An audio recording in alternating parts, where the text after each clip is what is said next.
Wanita ayu sing tunggu wit asem growong.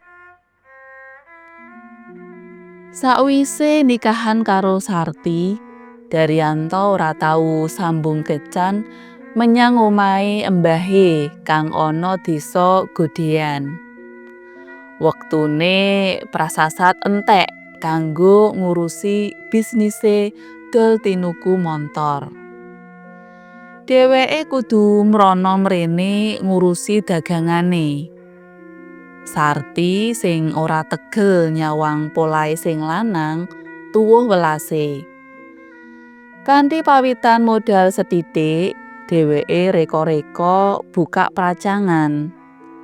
Batine oleh dedagangan senajan ora akeh nanging bisa kanggo nyuda sesanggane ekonomi keluarga. Sawijining dina Daryanto kandha marang sisihane yen kangen banget karo embahe sing ana desa. Sarti rumangsa welas marang Daryanto sing sajak selak kepengin banget ketemu embahe sing wis rada suwe ora ditiliki. Dene Sarti kang karep ditinggal, sisihane mulih menyang desane embahe nuli njaluk tulung marang adi ipene si Sarti karo nyambut gawe nyang kantor kelurahan sing ora pati adoh karo omahe kakange. Daryanto esuk iku budal menyang desane embahe. Cukup nganggo sepeda motor. Sarti sing langganane tambah akeh trima ngurusi dagangane. Tekane putune sing tanpa cecala luwih dhisik dipapagake embahe kanthi ati seneng tanpa upama. Apa maneh putune ya mung siji til Daryanto iku. Dene mbahe sing manggon omah cakrik kuna gedhe magrong-magrong iku mung dikancani salah sijine pembantune wadon sing wis setengah umur, jenenge Iem. "Biyuh, putuku sing ganteng dhewe. Wis suwi banget kowe ora tau tilik mbahmu. Ki piye jawane? Piye kabare bapak lan ibumu ana Jakarta?" Mbah Reno sing senajan wis tuwa nanging isih katon etes mau nggeret tangane putune kinasih diajak lungguh ana ruang tamu. "Bapak lan ibu sae-sae mawon, Mbah. Malah niki kintun salam lan kintun artos kedhik kagem simbah," kandhane Daryanto sakwise satata lungguh. Ngendikane bapak lan ibu mbok menawi sekedhap malih badhe tuwi simbah, sekedhap malih bapak badhe mendhet cuti panjang kangge ngaso wonten dusun mriki. Kandhane Daryanto sabanjure. "Alhamdulillah. Aku seneng banget yen wong tuamu gelem mrene nganti sawetara suwene.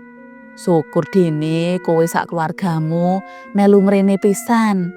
Dadi ben ketok regeng karo mlipur embah sing tansaya tuwa iki."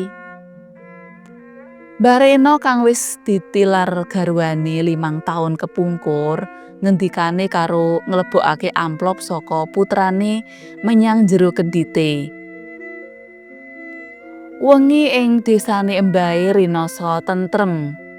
Sineling hawa adem ing peranging pegunungan Gamping. Adoh sungsate karo kahanan kutane kang sarwa kemrungsung. Nalika tangi esuk sakwise subuhan, dheweke mlaku-mlaku menyang kebon mburi omah. Ana wit pelem gadung cacah 3 sing uwohe pating grandul ing antarane wit-wit gedhang saba. Nyawang tanduran mau marahanani atine Daryanto tentrem. Adoh sungsate karo kahanane kutha gedhe sing sarwa semrawut. Ing pekarangan mburi omah sing amba lan bawira mau, omahe arang Kambon Sapu. Beda karo jamane simbahe Kakung Suwargi sing tansah taberi marang karesikan sakupenge. Mbahe Putri lan Mbok Iyem pembantune mung kala-kala yen kober resik pekarangan omahe ngarep mburi. Sesawangan sing kaya mangkono nggawe atine Daryanto risih. Agahan sapu gerang sing sumendhe cedhak lawang pawon dicandhak. Gegodhongan kang sumebar mleder ana sakupenge kebon nuli disaponi. Bareng wis resik, atine sumeblak nyawang pekarangan mburi omahe simbahe sing saiki wis beda karo dek mau. Saiki wis katon gilar-gilar resik. Gegodhongan sing ijo royo-royo kang kasempyok kekesing angin pegunungan Gamping gawe swasana sing ngelam-elaming ati. Nalika dheweke tenguk-tenguk ana sangisoring wit pelem, dheweke kaget nalika meruhi sawijining wanita sing sulistya. Wanita sing lagi diweruhi dina iku aruh-aruh kanthi swara lembut. "Piye kabare Mas Daryanto?" Krungu suarane diundang sing kaya mangkono mau, sapandurat dheweke ora bisa kumecat. Bisane mung meneng karo ngawasake wanita sing wis ana ngarepe.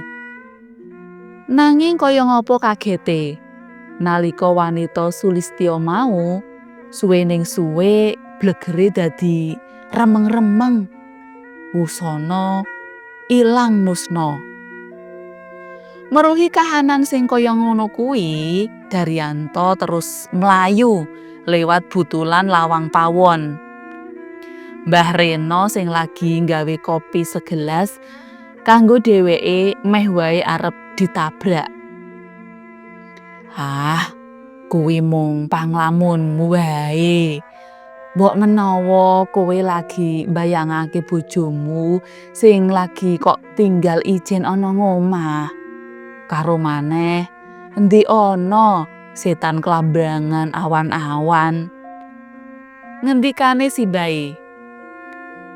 Daryanto bisane mung jegegreg lungguh dingklik pawon. Senajan bola-bali dheweke yakinake marang embahe yen awan iku diketoke wewujudan wanita ayu. Nanging simbahe wedok tetep ora percaya. Wengi iku senajan tabuh kenthongan bali desa lagi kaping 9, dheweke wis nyelonjorake sikil ana amben kamar-kamare sinambi ngematake siaran campursari saka siaran radio swasta ing daerah. Nalika dheweke arep mindhah radio ana dhuwur sirahe, dumadakan mak bedungus. Wanita ayu sing nganggo kebaya jambon kang singset nganti pawakane katon padhet ngeglo nyedhaki Daryanto sinambi mesem. Lan bengi sing wis tansaya sepi iku, Daryanto lan si wanita misterius iku lelumbah ing samudraning asmara tanpa ana sing meruhi. Ora mung iku tok, nanging wengi-wengi candhake sakjroning seminggu dheweke manggon ana omahe simbahe Putri, tansah nindakake saresmi kaya patrape wong bebojoan.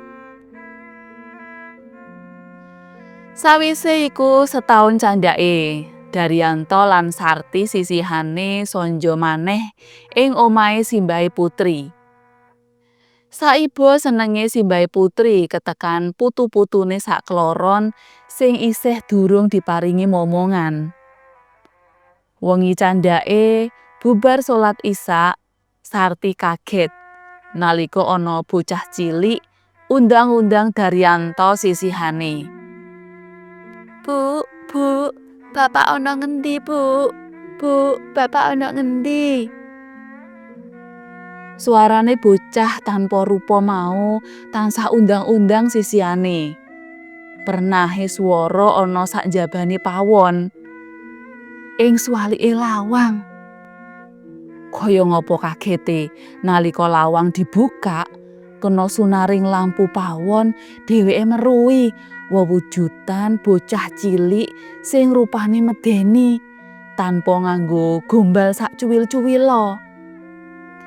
"Bapak, Bapak, Bapak menyang ngendi? Bapakku menyang ngendi? Bapakku."